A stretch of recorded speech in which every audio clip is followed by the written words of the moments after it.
One man is being victimized by our own government.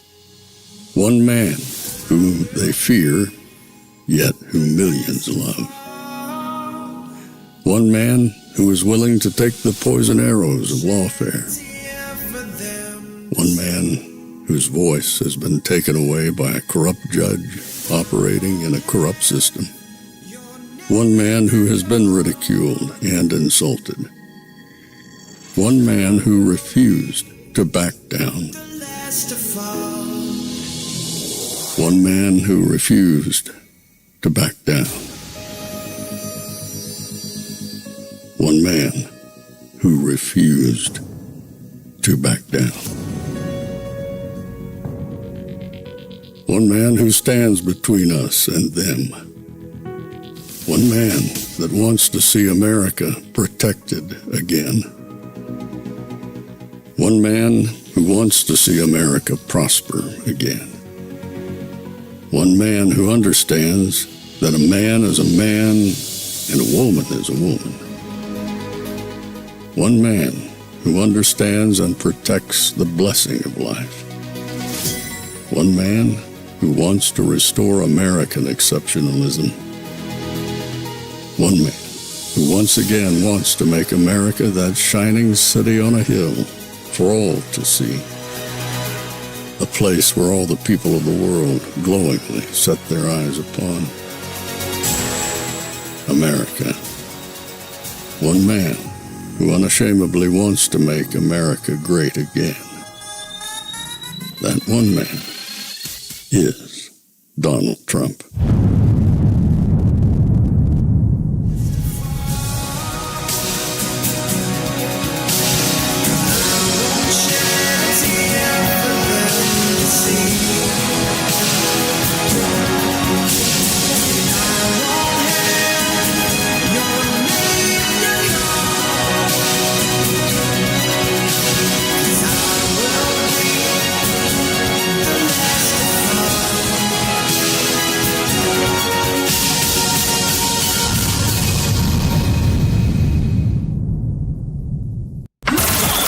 This is Fanfare with Barry Cunningham.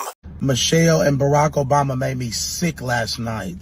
They sat there and race baited and made it a racial thing. I'm sick of identity politics and the DNC and the Democratic Party trying to keep blacks on the Democratic plantation using these black pawns, Barack and Michelle, who are millionaires while illegals destroy our communities. Venezuelan gangs take over Chicago, where they're from. How dare you, Barack Obama and Michelle, sit there and play the race game while Venezuelan gangs are taking over the city that made you president and made you first lady. How dare you, Barack Obama, sit there and lecture us about the rich when you live in Martha's Vineyard now and you don't have to deal with illegals in your children. Like I said, tell me what Biden did and I'm going to tell you what Trump did. And baby, I guarantee you, yours ain't going to be nothing to what mine is. And you know, I have people say, well, you black, so you know, you're not going to support. Let me tell you something. It don't have nothing to do with me being black, Kamala Harris being black. That's very ignorant. It ain't about color and all of that stuff, and that's what the world keep making things about. And that's why we're never going to get out of that racism era, because everybody make everything about race. This is not about race. This is about who is going to sit in that seat and run this country like it needs to be ran. It's about who's going to get these gas prices down. Who is going to help us put more money into our pockets? Who is going to make America great again? That's what it's about. It's not about no color. I'm not going to vote for Kamala Harris just because she's black. That don't hold no weight with me. Tell me what Kamala Harris did. Even before she ran, she held a very important seat, and she did nothing then. She was able to start change in the seat that she already had, and she did nothing. So tell me what she's going to do now that she's going to be the president than what she ain't do then. Y'all better think about it. Like I said, do your research, people, before y'all go out here voting and things of that nature, because y'all keep voting, putting these people in these seats that don't need to be in there. Because like I said, Biden ain't do nothing for America. Nothing. But like I said, I can tell you what Trump did for America and what he's still trying to do for America. So yeah, Trump. From the redwood forests, love those redwoods, to the Gulf Stream waters, I've seen racism and sexism and income inequality and division. I've not only seen it, at times I've been on the receiving end of it. If things don't go our way, we don't have the luxury of whining or cheating others to get further ahead. No. We do not need 4 more years of bluster and bumbling and chaos. We have seen that movie before, and we all know that the sequel is usually worse. Who will fight for me? Who's thinking about my future, about my children's future, about our future together? One thing is for certain, Donald Trump is not losing sleep over that question.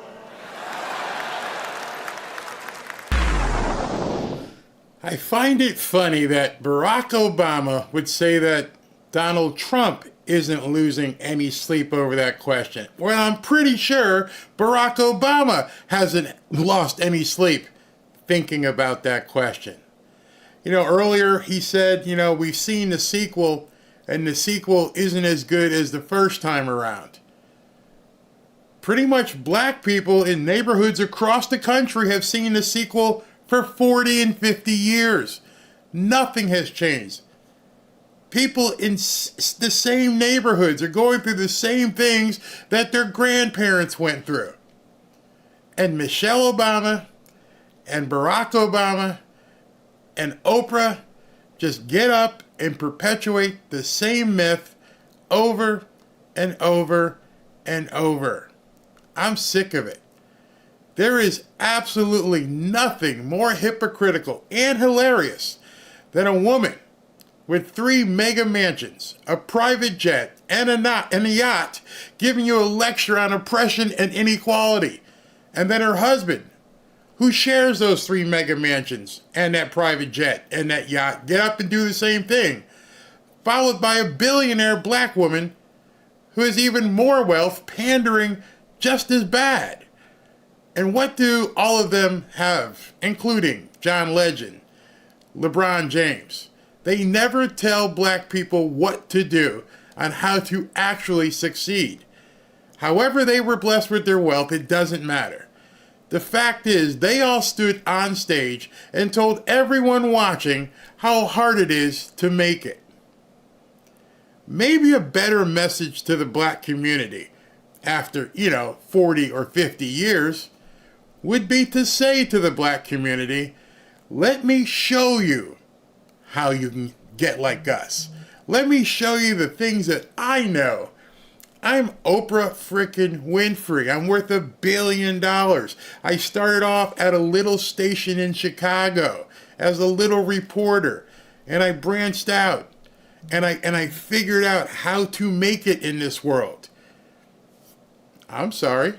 Wouldn't that have been a much more appealing speech to make at the Democrat convention, instead of getting up and saying that the deck is stacked against you and that the evil white man Donald Trump just wants to keep you in that same position? Wouldn't that have been a better speech?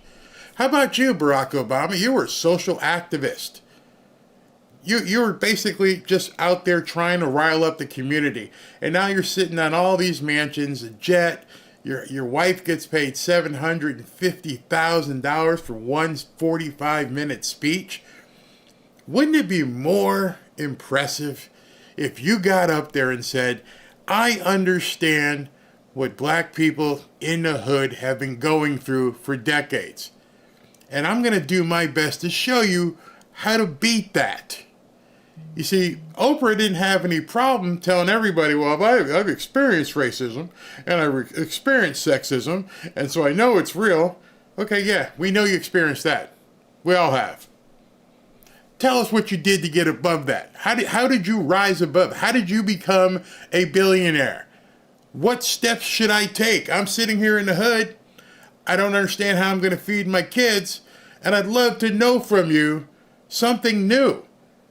You've told me for 40 years, it's a struggle. You just got to keep voting Democrat. We're going to get over that hill.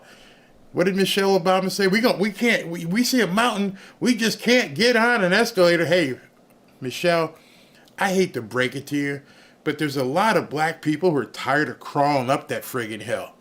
There are a lot of black people who say, yeah, show me the friggin' escalator. I want to find the escalator.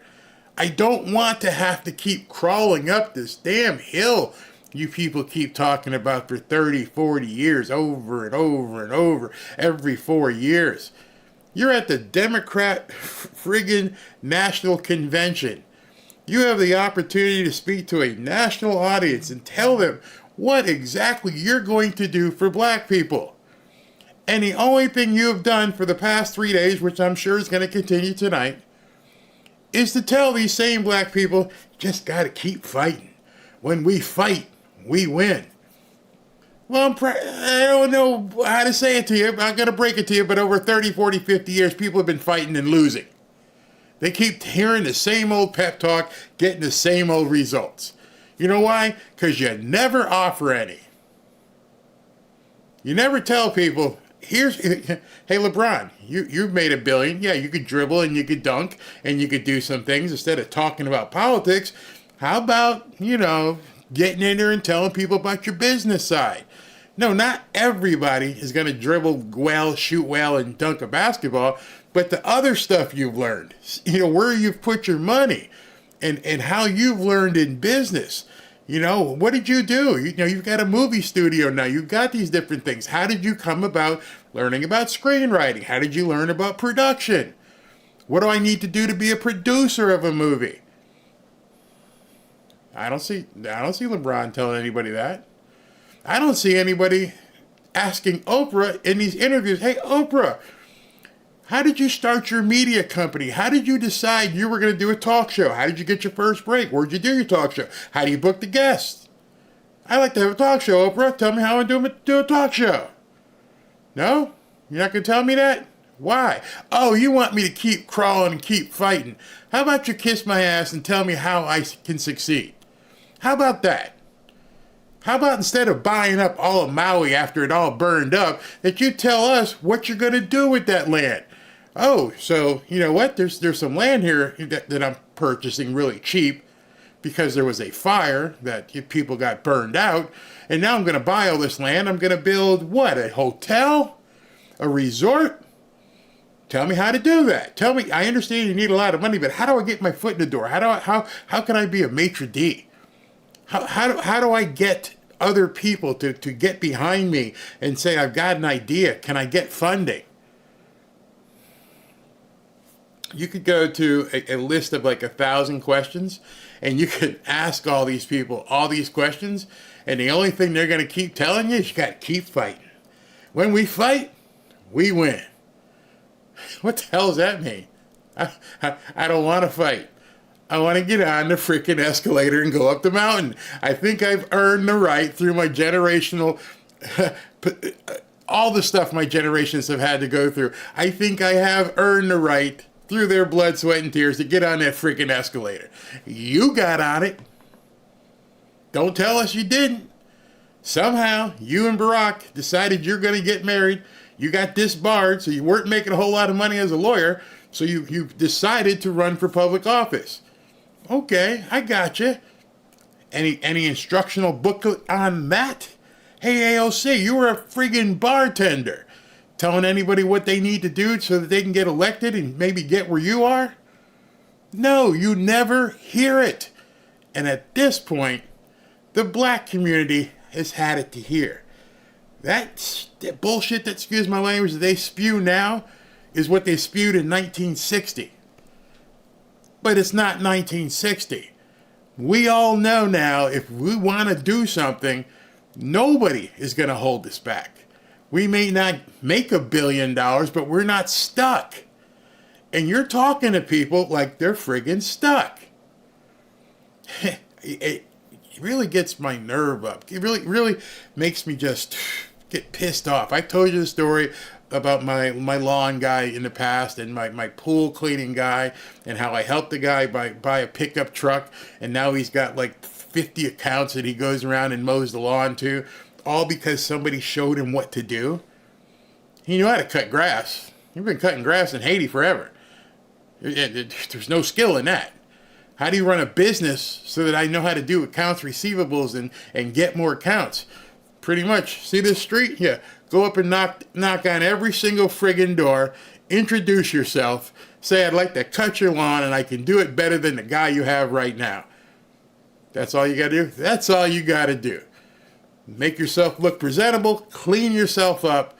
Get a nice work shirt with your name on it and show people you want to take initiative. Tell them, hey, listen, I've been certified, I'm insured, I'm bonded. You don't got to worry about me breaking in your house. I'm just here to make your yard look pretty. Would you like to see pictures of other yards I've done worked the landscaping on? Here's a house down the street. See this house? Yeah, I did the landscaping on that. I can do that for you. Oh, okay. Go ahead. What are you going to charge me? I'm going to charge you $150 a month. That's a little steep. How about $100 a month? How about 90? Good deal. Holy shit, I just made $90 a month on one account. Now I just have to replicate that at the next door and just keep going. Nobody tells people that. Nobody tells people how to basically learn how to prosper, except one man. Like in my intro, one man. One man. What did he say? What have you got to lose? That's what his pitch was to the black community a while back. What have you got to lose? And some people took him up on that. So, hey, well, I'm sitting here in front of a liquor store. I ain't got shit right now. So maybe you are actually right, Mr. Trump. I ain't got nothing to lose. What do you want me to do? I want you to get off your ass, go over there, and begin doing X, Y, and Z. And if you need some help, here's some people you can ask for some help. You do not have to sit there and fight. And when we win, we fight and crawl up the friggin' mountain. Those days are long gone. Those mountains aren't there. It's all hypnosis, gaslighting, and brainwashing. Hey, honey, what? I don't like what I'm doing.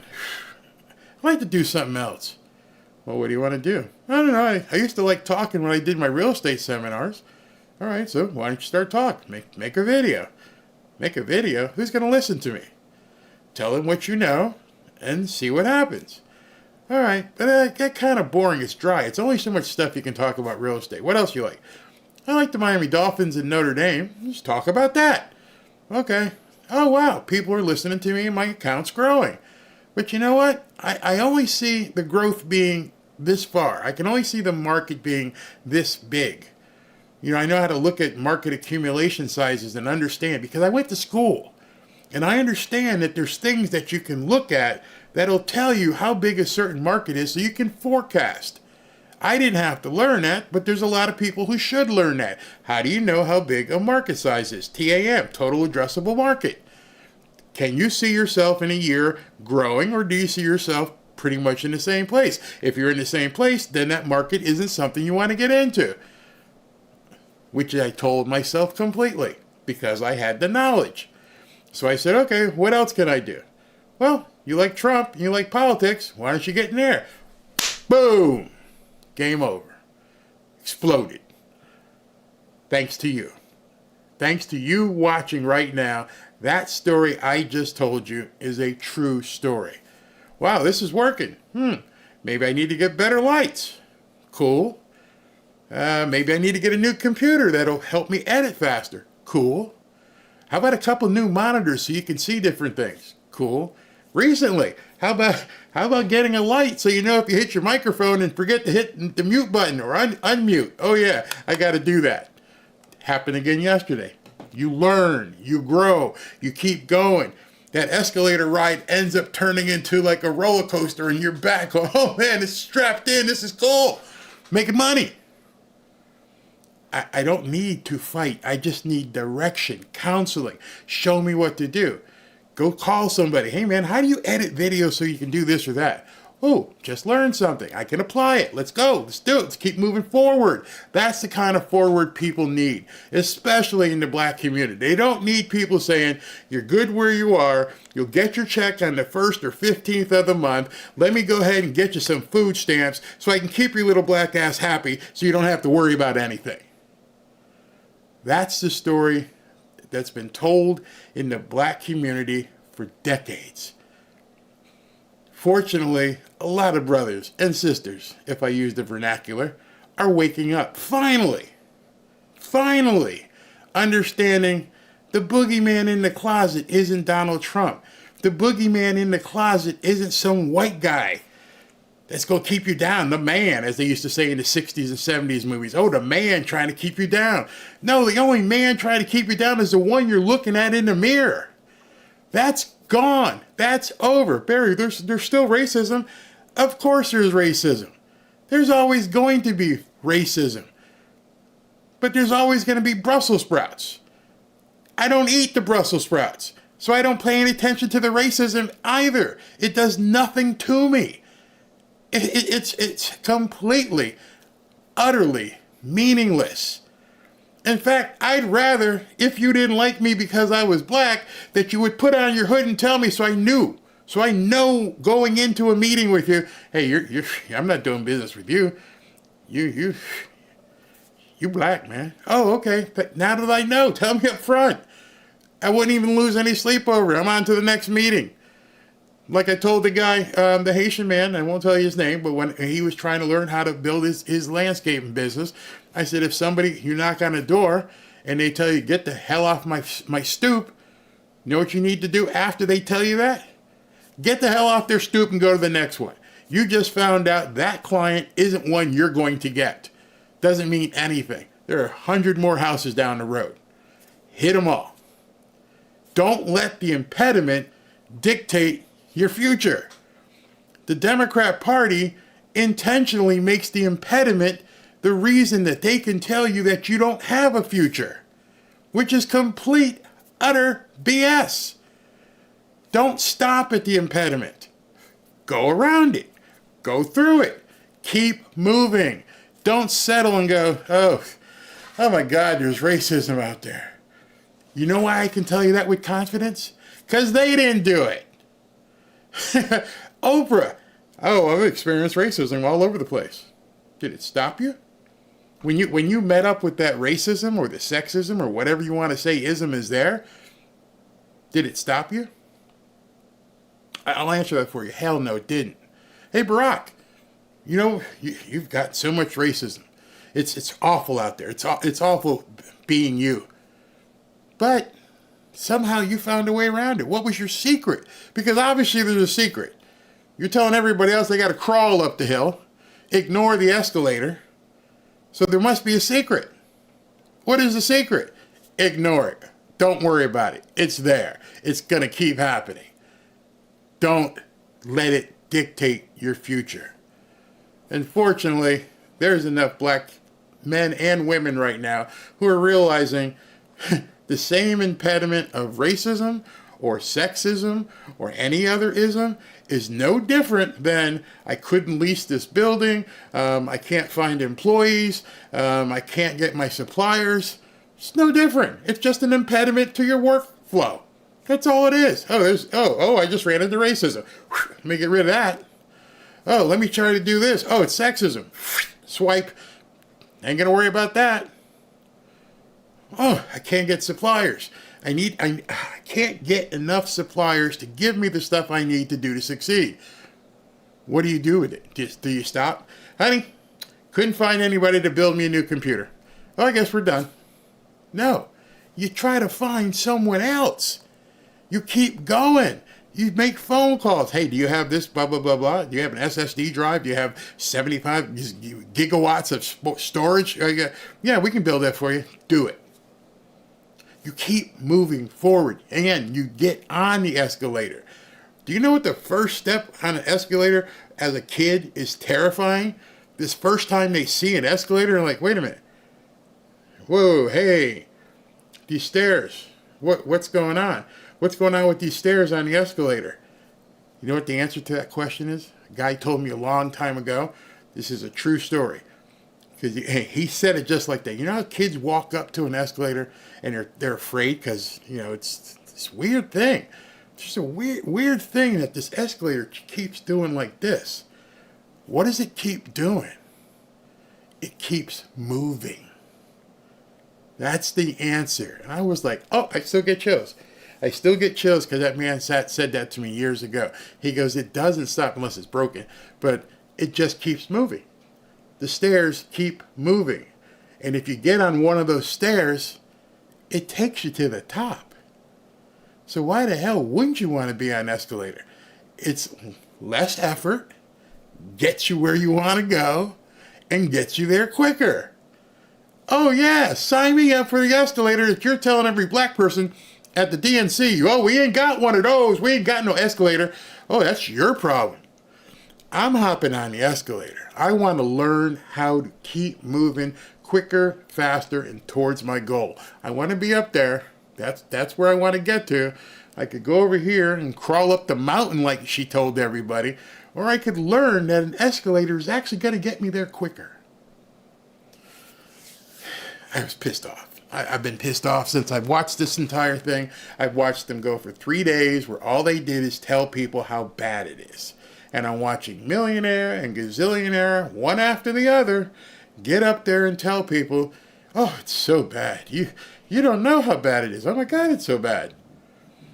From the biggest one, which was Oprah so far, down to the smallest one, which is probably AOC or one of the other ones, they all got money. Yet they got on stage and said, you, however, have to stay in a fight. You got to crawl up the mountain. You got to watch out for this guy, Donald Trump, because he's a billionaire. You know, and him and his rich friends. I'm like, well, I'd like to be a rich friend. How do I become? Why won't you tell me how to be a rich friend? What? But, instead you're telling me you want to price fix my food. You want to give money to newcomers. You want me to go out onto the big blue bus and rip out my insides. You want me to basically take 25% of unrealized capital gains. Oh, by the way, what the hell is a capital gain? Notice nobody said anything about that. You got this big meeting, 10,000 people out there, and she'll maybe say tonight, we need to stop these rich people, and we need to tax their unrealized capital gains. And everybody goes, what the hell is she talking about? I don't know. What's a capital gain? You know what a capital? No, sounds good though. Clap. They take you for an idiot, an absolute idiot. However, there are some people out there who aren't listening anymore, and I just found this to be just so good. This is Lawrence Jones from Fox, and I'll take some comments after this. This is Lawrence Jones from Fox. He decided he was going to go to another barbershop and talk to people in the audience in the barbershop. The barbershop is the center of everything in the community. If you want to know something, politics, what's happening in the streets, any type of deals, anything, you come to the barbershop. The DNC is here in Chicago. How do y'all feel about that? It's a really interesting discussion. We're going to find out, after this convention, how the American people feel about their pocketbooks. Tell me about the people that come and sit in your chair. What do they say is, what's normally the number one issue they feel is facing the country right now? Finances? Yeah, support. The cost of living is high. They tell me that they just, they want to see a change in inflation. Prices. I think taxes are too high. You mean the actual issues that people care about? And this gentleman sitting in the chair goes, taxes too high. Meanwhile, the person they're trying out there tonight, all she wants to do is raise taxes. And none of what these men have said in the first 47 seconds has had any issue basically brought up at the Democrat National Convention. None of these issues were talked about. Groceries are too high. Taxes are too high. Gas is too high. It's just too high. All the immigrants came in and they're giving, it's like the stuff they have for the Americans, they're giving it to the immigrants that's coming in. Mm-hmm. It hurts black people more than anything. Black men particularly like to work with their hands. They like to drive trucks and You know, those are jobs that, you know, an illegal can come in and underbid him with third world prices and put him out of work. Who do you think is responsible for that, giving them the benefits and allowing them to come over? Biden. Trump was trying to keep them out, so to speak, as much as he could, but Biden just like let the gate open. Who would? It's amazing. If you talk to real people, you're going to get real answers. I don't know where they found that 10, 12,000 people who went to the DNC, but those 10 or 12,000 people are not representative of what people were really thinking. And like I've said many a times, there is no possible way that Donald Trump is going to win the black vote. Not going to win it. I don't have any illusions that Donald Trump will win the black vote. However, if he hits 20 or 30%, game over. And right now, he's hitting 20 or 30%. I've told you that many times. Win from the people that you speak to, Kamala Harris or Donald Trump? 50-50. It's still a 50-50 race. Yeah, it's up in the air. Some people like Kamala because she. Now, that was a subtle question. I got to hit you with that.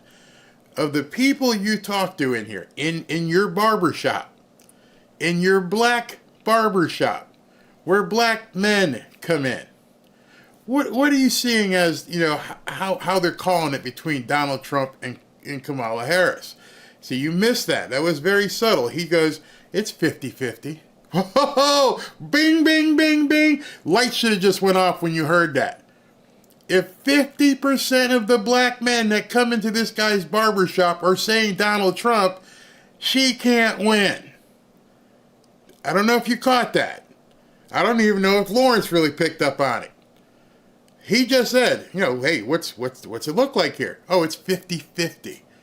So in his representative world here, where it's an every Saturday occurrence, looks like they have 10 or 12 chairs there that they're cutting. Who knows how many people that he sees in a week? 50% have said, yeah, it's Donald Trump. 50% of pretty much exclusively black people in a black barbershop have said they're choosing Donald Trump. You see where I'm getting at? You understand how I'm getting these numbers that I keep talking about? Because that, to me, that was the cost of admission. Right there. You just heard somebody say, just very flippantly, Lawrence didn't push him. The guy just said it. 50%. 50%.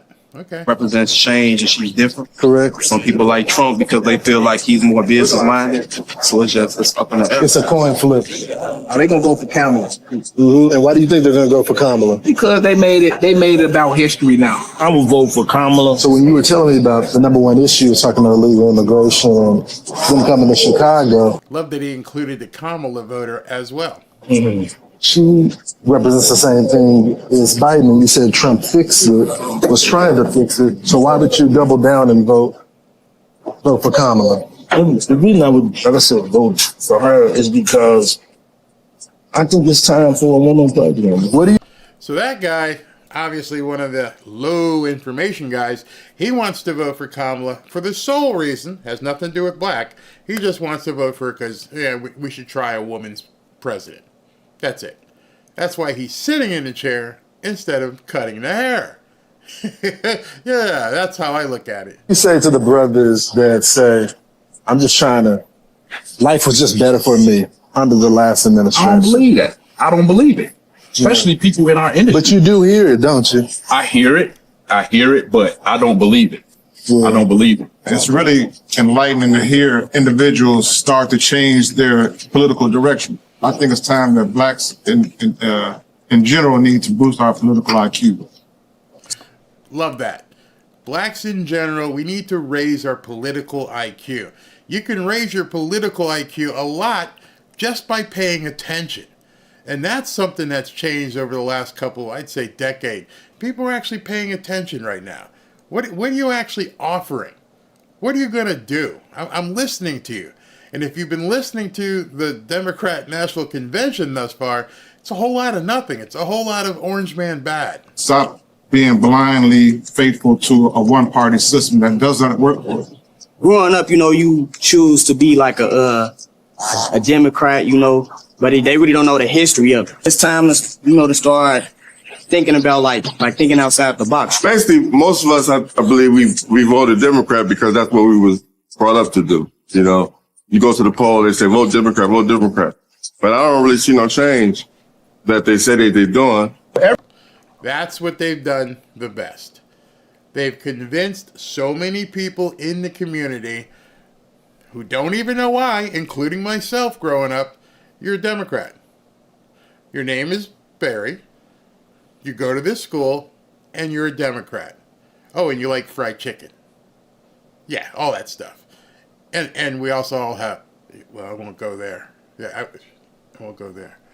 But you understand what I'm saying. It's just part of our nature. You're black. You're a Democrat. Why? Shh, that's what you're supposed to be. Until you get older and learn better. Everything you're hearing from the Democrats are already things that they failed at over 30 years. Blacks are struggling more than any other demographic.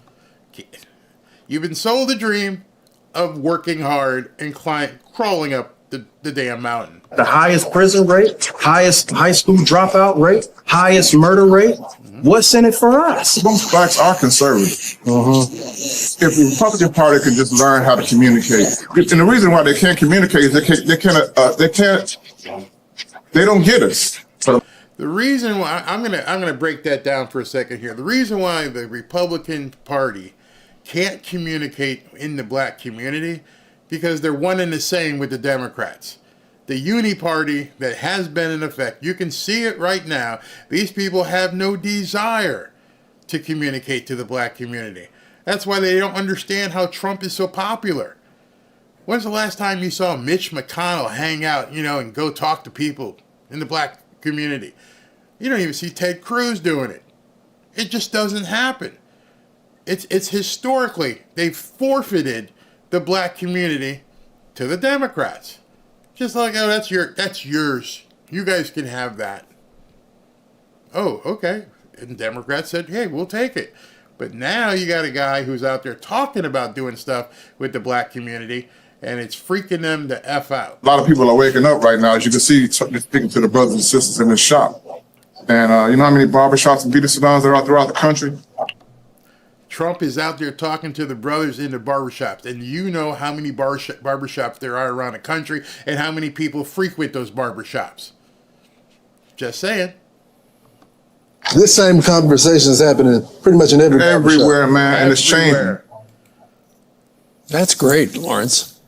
Let me tell you, it was like being back at home, and I credit the barbershop with making me someone that could do TV because you debate, you got to defend your issues, they'll laugh at you, go back and forth with you. But it was interesting because you would think that I was in Idaho somewhere or South Dakota in a diner because they're saying the same things that all of those people were saying, which is the economy is bad right now, inflation is killing us, and the border is a huge issue for the men that I spoke with. And it's very insulting for them to be struggling and working hard, and then you decide that you're just going to give benefits to people that didn't come to the country the right way. I don't know if you heard what California is doing. They're giving 0 down, 0 interest homeowner loans to newcomers. I think they are the secret weapon in this election. Blackmails, whoever can disrupt that will win. If Donald Trump gets 30% of the black male's support, the election is over. Who's been telling you that? Who's been telling you that if Donald Trump can get, I don't even think 30, I think if it's 20, it's over. It's done. Completely ixnay. Forget about it. So let me take a second here and talk to a few of you people and see what you're doing. Kamala Harris is the no-show candidate. She always skips important meetings. She only showed up once at the DMV. Yeah. Guess who said the American dream is to be like Trump? Barack Obama. He sure did. The Democrats have been in control 12 years out of the last 16 years, but Trump is to blame for all 16 years. Yep, that's absolutely pathetic. Yeah, I did. I've been telling you, and I know a lot of people are like, Barry, what are you talking about? I'm telling you. You heard that guy, huh? Half the people that come in here say, they're for Trump. So, so it's 50%. Okay. They're going to take your tax break, they said only billionaires got. Yep, exactly. People coming in from the border or watering down our vote. They sure are. Where was this? There was something here about the escalator. Where'd that go? How fast? Okay, hold on. Let me see. Okay. There has never been an escalator bringing me to any kind of privilege or wealth in my lifetime. No, it's there. You just haven't stepped on it. I don't mean to confront you or basically antagonize you, but there's always been an escalator that can take you higher. You may not know where it is. You need someone to show you where that escalator is. Trust me, I've lived it. I've lived it in my life personally, where someone had to take me at a young age and go, "What are you doing?" Dude, come with me, let me show you where the escalator is. Oh, what's this? Oh, this is how you do this is how you do that, and this is how you do this, and then when you get each step, it takes you higher and higher. That escalator is indeed there. You just haven't seen it, and nobody has shown it to you. Or you may not have asked somebody, "Can you show me where the escalator is?" Because it's there.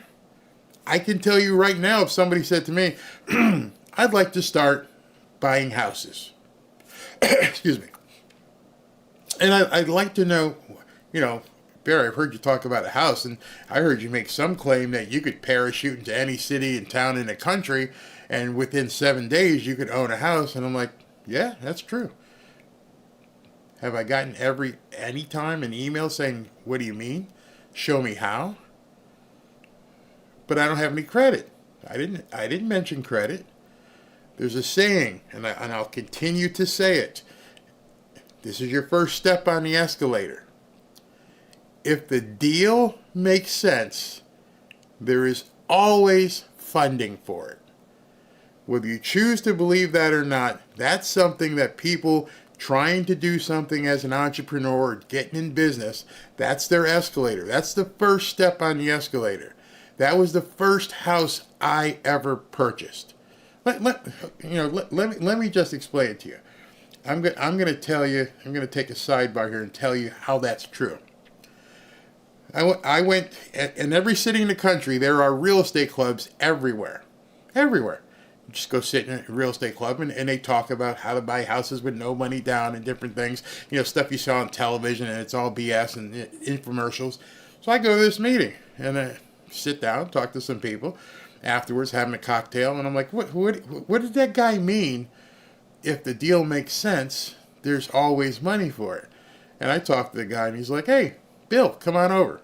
Bill is a big investor in South Florida. Bill said, "Here are my criteria. I want 3 bedrooms.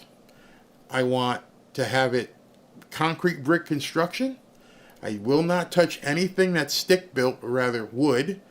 It has to have a yard. It has to be on a street that doesn't have a lot of traffic. Because I don't care what condition it's in. And I want to make sure it's in a neighborhood where I can rent it out. If you find a house like that for me, I will pay you $5,000. Say what? It's God's honest truth. I will pay you $5,000 if you find one of those houses that I just gave you the criteria of. Are you serious? All I got to do is go find it? Just go find it. Honey, I'm driving around this Saturday. I'm looking for a deal. So I'm driving through this neighborhood, and I look and see the grass is all overgrown. That's my first signal. Hey, there's something wrong here. The grass shouldn't be knee high. I start seeing papers all over. And I walk up, and as I walk up, I almost trip in the yard, and it's a for sale sign that had fallen over, and the grass had just basically eaten it. And I picked it up, got the phone number, and I called the real estate agent. "Hey, listen, I'm at 44 blah, blah, blah Smith Street. Is this house for sale?" "Oh my God, you're the first call I've gotten in a month." "No wonder why. Nobody can see your friggin' sign, which means you even haven't been here. What do you want for it?" Really? And I didn't know what it's supposed to be worth. And so I call myself negotiating. "Would you take less? Would you take this much? Write me an offer." Ooh, really? So I go back and do what the guy told me to do, and I write it up and I send it to him, and he goes, I'll give you $7,500 for that deal you just picked up. Go to his office, hand him the contract, which is called an assignment. He cuts me a check for $7,500. I came home, it was a week before Thanksgiving, and my wife goes, what did you just do? I'm like, I really don't know, but it worked. Because if the deal is right, the money will always be there. And then my second house did the exact same thing. It was burned up. This house had caught on fire. And I called the owner. And I'm like, what are you doing with it? Oh, I got my insurance check, but, now it's a total loss. And, I don't know what to do with it. Would you want to sell it? You'd want to buy that burned out house? Yeah, because I had a general contractor said, if you find me this type of house, I will buy it from you. If the deal is there, the money's there. That one cashed out big. We made $25,000. One deal right there. Took me about 3 hours of total work. That's when I came home and go, honey, we're on to something. To the point where it flipped. I was doing so many houses, I would tell people, hey, if you see something, let me know. I'll buy it. I'll pay you $5,000. The teacher had become, the student had become the teacher. And then what would I do? I'd go ahead and sell it to that guy again, the guy who got me started. And it was amazing how this thing started to happen to where the point where I got to, I had lawn landscape companies, I had pool companies. Let me know if you get a green pool. I had lawyers, I had banks, I even had mailmen and mailwomen that were driving around. And I said, if you see a house and the mail stacking up in the mailbox, do me a favor, take a picture of the house and send me the information. I'll take it from there. And if I buy that house, you're going to get some cash. And so I had a team, an army of about 20 or 30 people who were out there just looking, keeping their eyes open. And once they got their first check, it's over. So the gentleman or lady who said there's no escalator near her. Oh yeah, there is. You just don't know where it is. You just don't know how to find that escalator. You find it, your life will change. Wisconsin escalator. Okay, as a white man, I can tell you that white privilege is a BS lie. Absolutely. Barry, you're a great motivator. You know what? Because a lot of people talk crap, and I'm just telling you life stories. And I'm not unique. You could go into any real estate club anywhere in the country, walk up to some of the existing investors. They'll be the guys in the back, the sharks who are just sitting around, and walk up to one of them or ask somebody, hey, is there somebody here who's like the big dude in investing? And they'll be like, yeah, Bob over there. Hey, Bob, are you buying? Yes. What are you looking for, Bob? I'm hungry and I'm willing to be a bird dog and get out there and find you something. And Bob's going to tell you. And Bob's going to tell you really quickly, I want this, this, this, this, and this. Don't try to sell him something that's not on that list. See, that's where a lot of people make a mistake. Bob told you his 5 criteria. Stay in those 5 criteria, Bob's going to pay you all day and all night. You just got to hustle and find that escalator. It really works that way. Barry the Jedi Master. Love it. He's talking about a mindset. You just need a mindset and do the footwork. There's people who are in those barbershop. Somebody had to teach that man how to cut hair. Somewhere, you're not born with the clippers in your head, even though we don't have a lot of hair, and it's kind of easy to cut our hair, but then again, people nowadays get all kinds of funky cuts and shaves and fades and everything else, but somebody had to show them how to run that thing through your head. Back when I was a kid, they just took the thing and went, and you was done. Now you got to put the side fade and the back fade and all this kind of crap. But somebody had to teach them that. I go to a barber. I don't have much left, but I go to a barber. Actually, she's a stylist now. She's no longer a barber. She's a stylist. I met Stephanie, who's my stylist. I ain't got no hair, but my stylist. This is a funny story. And she was working in a barbershop. We moved into a new neighborhood. I was looking for someone who could cut black hair. And I'm like, okay. I saw her get out of her car. I'm like, hey, Stephanie, you cut black hair, right? She's like, of course, I'm black. Okay. Black gay woman at that. And went religiously to her for, 6-8 months. And I get a text. And she goes, I'm no longer with XYZ shop. I'm opening up my own place. Would you still, give me a shot? Well, I'm always going to help up and coming business people. So I go to her new place and I'm like, this is awesome. She's got 2 chairs. She's starting off with 2 chairs, one for her and one for her partner. And they started a business. Someone showed her the escalator. Hey, listen, once you get to a point where you've got enough text messages in your booklet, once you got that book of business, then go ahead and start your own shop and build from there. And bring on a partner who feels the same way and let them do the same thing. You've been cutting hair at this one place for 3 or 4 years. You must have a list of X thousand people, maybe? Text them all. Oh, I got a text from Stephanie. I'm thinking, did I miss my appointment? Oh, no, I started my own stuff. Can you come by? Sure. Boom, went right to her. I have no patience for people who say they can't get ahead. I have none. Zero. Instead, and this is what I'm pissed off with Oprah and Barack and Michelle and John Legend and the rest of them, because they don't tell you where the escalator is. They tell you it doesn't exist. It's only for white people. You got to keep crawling up the mountain. To me, that's criminal. That is absolutely, absolutely criminal. Reselling on eBay is huge. Yeah. There's a guy, I don't know if you guys know, I'm going to sneeze here. Gary Vaynerchuk. Gary Vaynerchuk, millionaire. Excuse me. You ever think you're going to sneeze and you don't sneeze and just messes you up?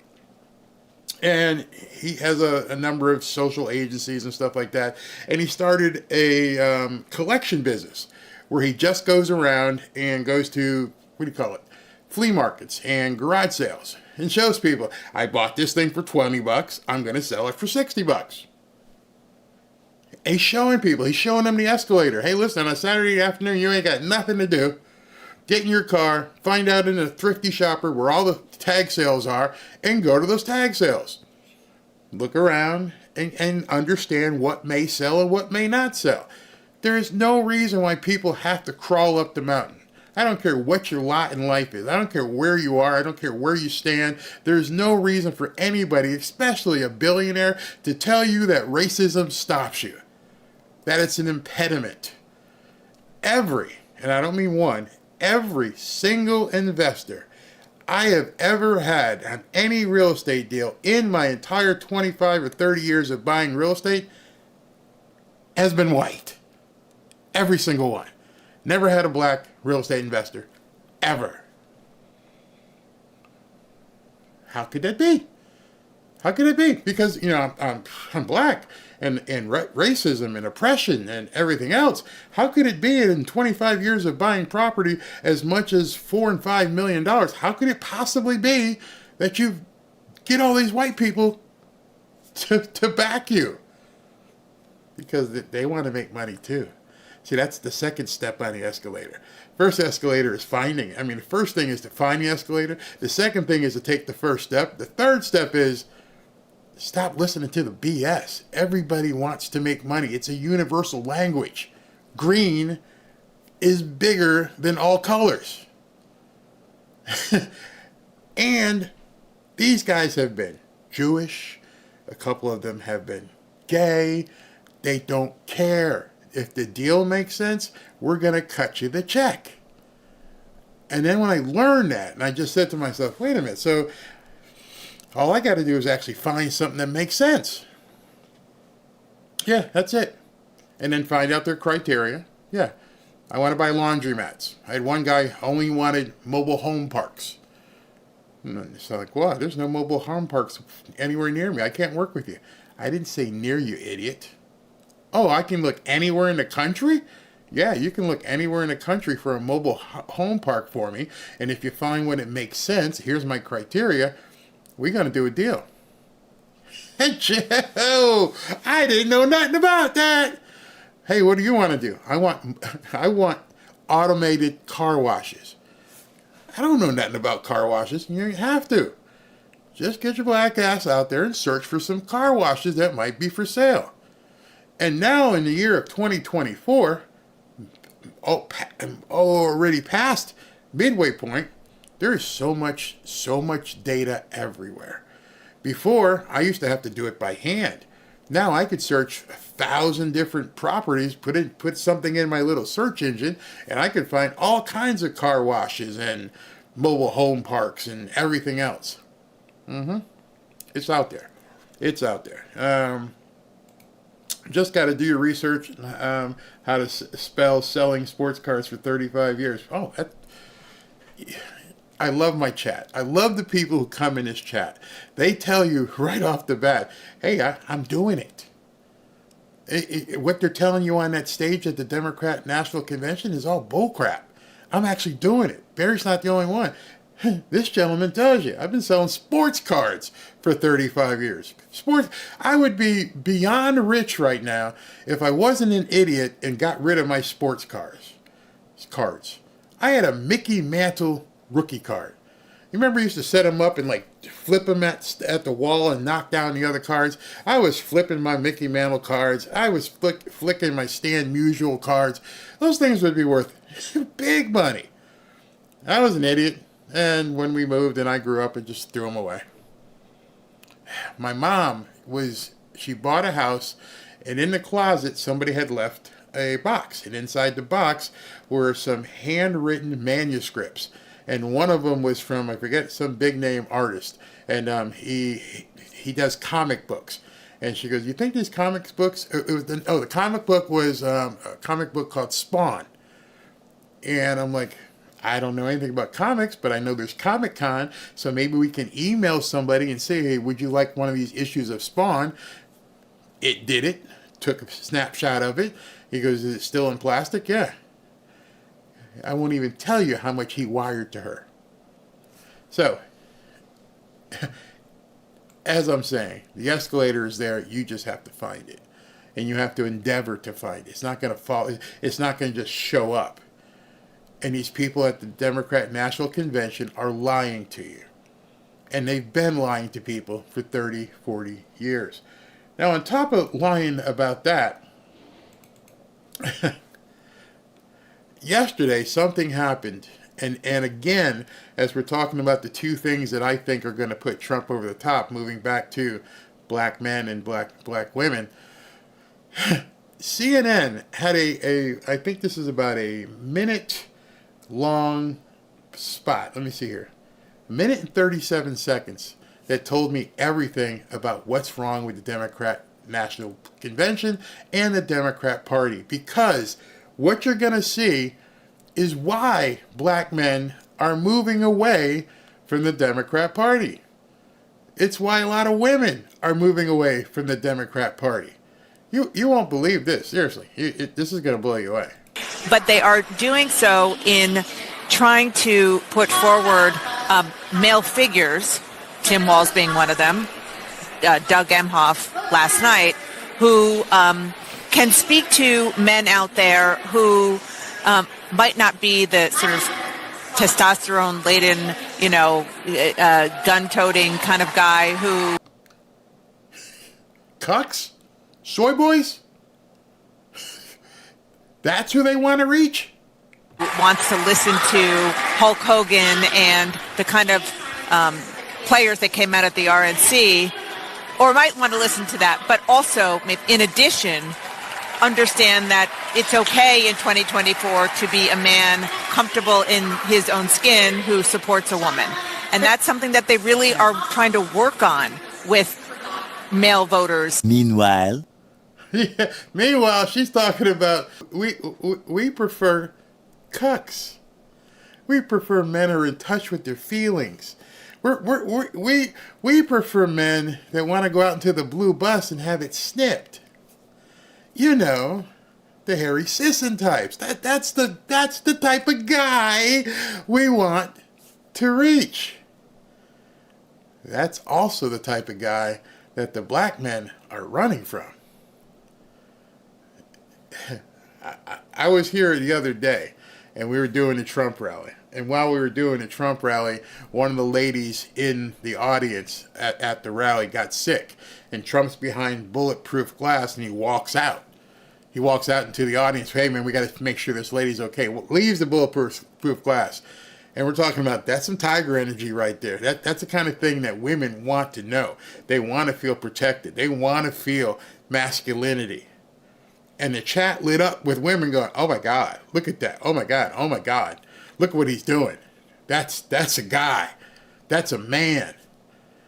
And the Democrat Party is telling you on national television, well, you know, we don't want those kind of guys. We're looking to get in touch with, you know, guys who are all in touch with their feelings and love a lot of soy and have some basically some low T. Really? That's who you want? I'm telling you right now, if that's where that party is going, not only are they going to lose black men, they're going to lose a lot of Hispanic men too. Because I'm telling you right now, the Hispanics, the Cubans, the Mexicans, ain't all about the soy. This party is self-destructing before our eyes. If that's what they're trying to do, if they're trying to push to some way, get in touch with the guys that, you know, don't want the toxic masculinity, they're kind of afraid, you know, they're humble, they're soy-y, you're done. You're absolutely done as a party, because eventually that's going to catch on with women, and they're going to be like, okay, so I'm out.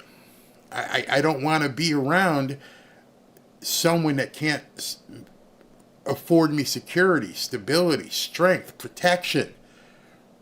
You remember the other guy I showed you a couple weeks ago from the white dudes from Harris with the hair bun, sitting there going, you know, this whole thing about masculinity where it says that, who says you have to be protector and provider for women? Now you're openly saying it on national TV. It wasn't a Zoom call. Now she just said it. They want those type of men to follow. Do you know why they want those type of men? Those type of men aren't known for procreating. You see, they got the little blue bus or the big blue RV out front doing both sides of the demolition because they don't want you to procreate. You don't need a man, girl. You can do it all yourself. If you can find the escalator, that is. Which, you know, some women can. Oprah found the escalator. Michelle Obama found the escalator. But, you know, you're not going to have a man because we're going to see if we can snip as much as we possibly can. And we're looking for the soy boys amongst you. This party is just driving me crazy. Driving me absolutely crazy. A real man would already know. Yeah, exactly. The Democrat Party is becoming the swing low party. literally leaving the DNC a lesser man. I couldn't believe they parked this thing out front like it was a food truck. Hey, just walk on up, get your snip, get your you know, your vacuum, and you're all good. Have a good day. Head on in. You're gonna love it here. I wouldn't enter someplace that had the big blue van sitting in front of it. Crazy. Beta. Absolutely beta male. So, it cracks me up too. And it's sad. So that's the number one reason why I think Trump can't lose. So the second thing, which we're going to find out on Friday, I decided to go live with the RFK Jr. nomination, his reveal, what he's going to be doing, and I think at this point he knows as well. Check this out. Let me go ahead and cue this up because I'm pretty sure this is going to be something pretty big on Friday. I hope it is, and I'm pretty sure that that's what's going to happen. Two sources tell NBC News that third-party presidential candidate Robert F. Kennedy Jr. intends to suspend his campaign on Friday and is planning to endorse former President Trump. Sources caution talks are ongoing. One of the sources telling us that both camps are working toward a joint appearance. It comes after a recent interview where Kennedy's running mate acknowledged they were weighing a potential exit from the race and a Trump endorsement. So we will continue to track that angle of this race and bring you any new developments as we get them. But again, Robert F. Kennedy suspending his campaign.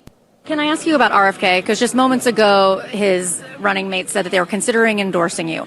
Have you considered him for a role in the administration, and what role would that be? Well, we haven't, but I would love that endorsement because I've always liked him. Would you also consider putting him in the administration? You're asking me a very unusual question. I haven't been asked that question yet. I like him a lot. I respect him a lot. I probably would if something like that would happen. The man is negotiating. He is negotiating hard, but he gave you enough in that information to let you know, yeah, I'd do it. I would have no problem bringing him on as a part of everything we're doing. So those two things together, the first thing being the black vote, especially the black male vote, and the second thing, if those two things happen, if he gets 20 to 30% of the black vote, it's over. If he gets RFK Jr.'s, not just endorsement, I'm not talking to him just saying, I'd like to go ahead and vote for Donald Trump. No. Endorsement and involvement and participation with his administration. They're already past the endorsement. You can already tell what's going on. They're past that. Now they're talking about, are you going to join me in beating up on these Democrats? And I think we're going to hear that on Friday. It's no coincidence that RFK Jr. is announcing something in Phoenix, and in the same instance, Donald Trump is holding a speech or rally with Turning Point that same evening. I'm going to broadcast both. We're going to do the 2 o'clock announcement with RFK Jr., and then we're also going to do the Turning Point speech that he does in Phoenix or Glendale later that evening. I think it's about 5 or 6 o'clock East Coast time.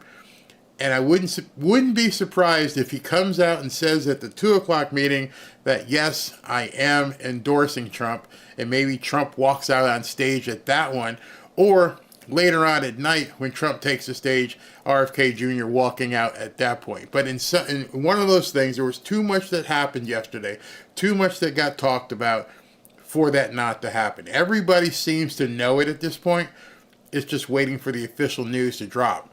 Now, the one thing about that makes it funny, I showed you guys this yesterday. Let me see if I can figure out where my mouse is. This was Don Jr. talking to Glenn Beck. Listen to this. The endorsement from RFK, do you think that's coming? Listen, I hope so. I think RFK, I think he's a smart guy. I think he's actually got very good views on certain things. I think there's some other things, we're going to disagree with him on. But I think it shows sort of a unity against, literally, you mentioned it before I hopped on, about the communism that we are up against. It's not hyperbole anymore. It's not like, they're just a little bit more left than us. It's not, these people, she's talking about, we want to set up price fixing, and we want to set up this, and we're going to be auditing businesses, and we're going to take away your business, and we're going to take away your children if we, can't do, drive-through, transgender surgeries for minors without parental consent. Right. They've lost their minds. And so, I love the idea. I love the idea of, giving him, some sort of role in some sort of, major, 3-letter entity or whatever it may be, and let him blow it up. That, to me, there's two things that Don Jr. said in this little piece here. One, he goes, putting him in control of some 3-letter agency and letting him blow it up. I talked about this yesterday. That's friggin' huge. Huge. And then, of course, the second part that's coming up, I made sure people heard it over and over. I think that's what we need. And so I think that kind of unity, even... That. As soon as he said it, I started seeing it more and more in the news with what people were saying. And I realized at that point, that is what they're going to go with. It's not about Democrat. It's not about Republican. It's about unity to defeat this evil force known currently as the Democrat National Convention and the Democrat Party. They are going to come together. They are going to unify. They are going to bring in a big tent of people. And the reason why I wanted to mention it today, I want you to understand, you're going to see some things that you might not necessarily approve of. You may not like the things that RFK Jr. speaks about. You may not like what Vivek speaks about. You may not like what Tulsi Gabbard says. But this is the reality at this point, is unification and galvanization to defeat a communist threat to America. That's where we are right now. It's no longer Democrat and Republican. Forget that. Rhinos, go away. Right now, this is going to be a unification, a coming together, a group of allies to fight a common enemy. That common enemy at this point that everybody can look at, like Don Jr. just said, is communism. She has decided she's going to be a flag bearer and just try to ram it down people's throat that this is going to be a communist country. And at this point, people are starting to realize, no, that ain't going to happen, and we need to come together and fight this war as a commonality, as coming together and beat this down. If that means RFK Jr. and Trump get together, so be it. That's two different camps, two different armies fighting the same war. My wife just watched last night, again, for like the 50th time, Lord of the Rings. And one of the things I was watching, I'm weird. I look at things and go, that's what's happening right now. The orc army was coming. It was too big.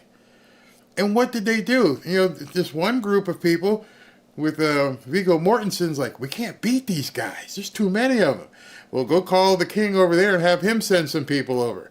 And at first the king was like, no, I don't want to do it, man. That's on you. Well, you understand, if they come and get me, they're coming to get, oh, yeah, you're right. We'll send the guys over. Hey, elves, yeah, we don't want, oh, you're right. If the orcs take over, then they're going to come for us next. We'll be by ourselves. And sure enough, then you got this huge army, and the big trees decided they're going to show up. Oh, you're hurting trees? Hell, we're going to get involved too. We're all going to beat down these orcs. I'm ready to beat down some orcs. I hope you're ready to beat down some orcs. I don't necessarily care if Robert F. Kennedy Jr. had some wacky, thoughts about the EPA. Right now, that's not important. I don't care if Vivek has said some crazy things that doesn't make any sense to certain people. Right now, I don't care. I need all these armies to come together. I need all of you to drop all your pre and misconceptions and say, you know what? Let's go ahead and beat the hell out of these guys first, and we'll figure the rest out afterwards. If Trump's in charge, I'm going to put some trust in him to make sure that these other armies stay in their place. Well, we got time to deal with that. Hey, RFK, I understand. You're going to want some things. We'll negotiate it. But first, we got to beat these guys. All right.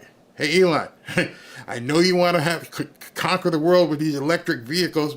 By the way, give me a Cybertruck if you're listening. We want to conquer the world with Starlink and Neuralink, but we got to beat these guys. Yeah, you're right. That's what's happening right now. A coalition is coming together to beat these Democrat orcs. You have to see beyond your thoughts as just a Republican, your thoughts of just MAGA. Your first thought is, we need to save America. And we can't do it alone. There's way too many of these nuts out there. There's way too many of these orcs that want to destroy America.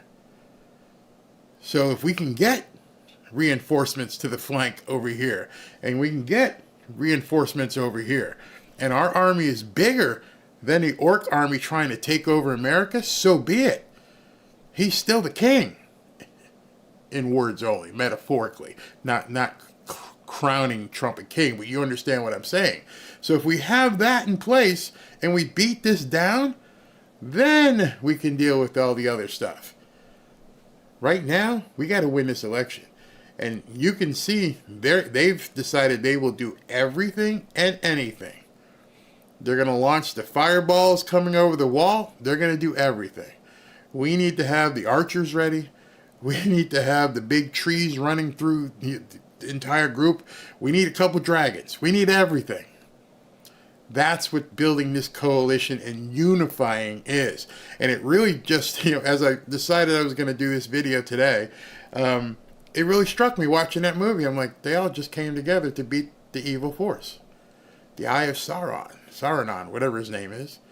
They knew they couldn't do it alone. There was no possible way. I need each one of you to understand that. and reach out to people and go, you're in a barbershop or a restaurant. I know you may not like Trump.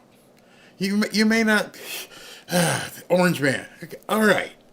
But understand, if you don't vote for the Orange Man, you understand what's going to happen? She's telling you, I'm going to tax you into oblivion. I'm going to do everything I possibly can to make sure these newcomers are get what they need.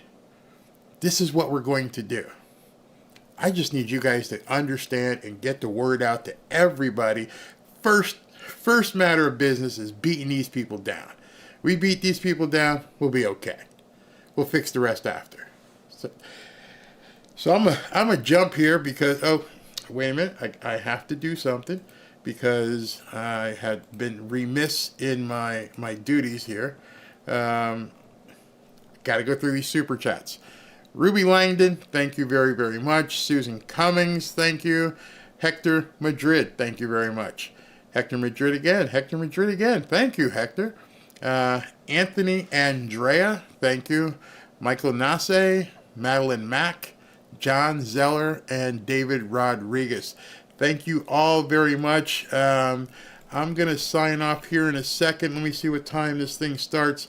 We've got something starting here at, let's see, what time's his speech? Trump is going to the border, and I'm going to go live at 2 p.m. 2 p.m., the next show starts. 2 p.m., need you here. If you can't make it, don't forget our big prayer meetings tonight at 7 p.m. Last time, we had 18,000 people watching us pray. And right now, I think America needs a lot of prayer. America needs a lot of prayer. Doesn't even matter if you're a converted Christian right now or not. We need to pray for America because right now we're facing some things, some forces that we don't want to take over this country. And I need you. So if you want to join us at 7, if you want to join me at 2 o'clock as Trump goes down to the border, he's going to be in Cochise County and visiting the southern border. So 2 o'clock, I'll be back. Thanks for joining in. Thank you, everybody, for the super chats. I hope you got some value out of what we talked about today.